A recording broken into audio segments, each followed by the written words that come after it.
This is Daily Gains. Welcome back. I'm Jeremy. And I'm Dave. It's time to get it in. Let's get going.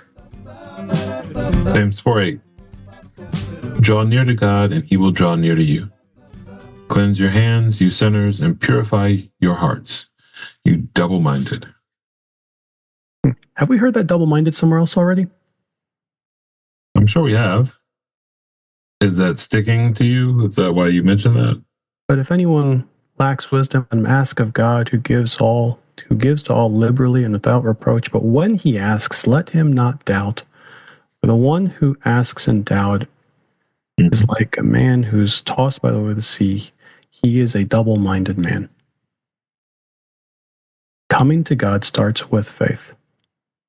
And this verse can sound very much like we have to be the first movers. Therefore, draw near to God, and then he will draw near to you. Cleanse your hands, and he will respond. But we need to hit pause real quick there and ask, wait a second, did something come before this? Does this actually start with me? Or does this go back to, but God gives more grace? But God gives more grace that then enables you to resist the devil. In submitting, we are in fact drawing near to God. So drawing near to God and submitting to God are one and the same thing. And it starts with, but God gives more grace. This verse here should not be taken as a bootstrap kind of verse. Here's what you got to do in order to get God to respond to you. This is a response that we make because of the kindness that he has already and continues to show us.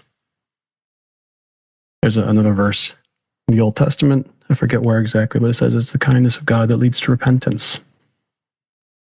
Repentance is turning back. I tell my kids often, especially when they think that they're angry at me, and what they're actually angry about is the fact that they're not getting what they want, and so they've turned their back on me. And I say, please turn towards me.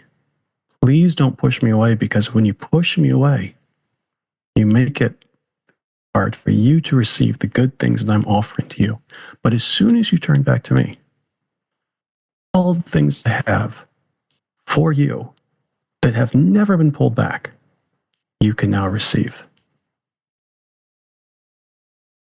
If you're weighed down with sin, regret, condemnation, guilt, I want to say to you very clearly, God is not holding that over you, waiting for you to get your act cleaned up.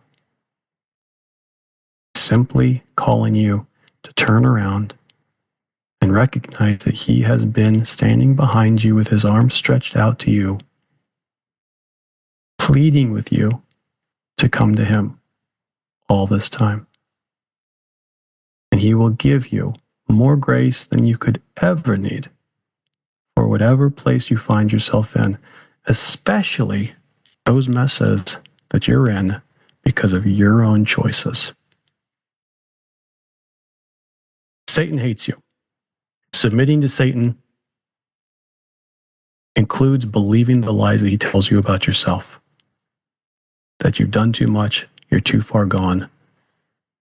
God's not going to accept you because you're too screwed up.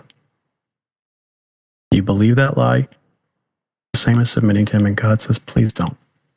Please believe me when I said my son already paid for that sin. All I have for you now is forgiveness, love, and righteousness. We'll talk to you guys soon.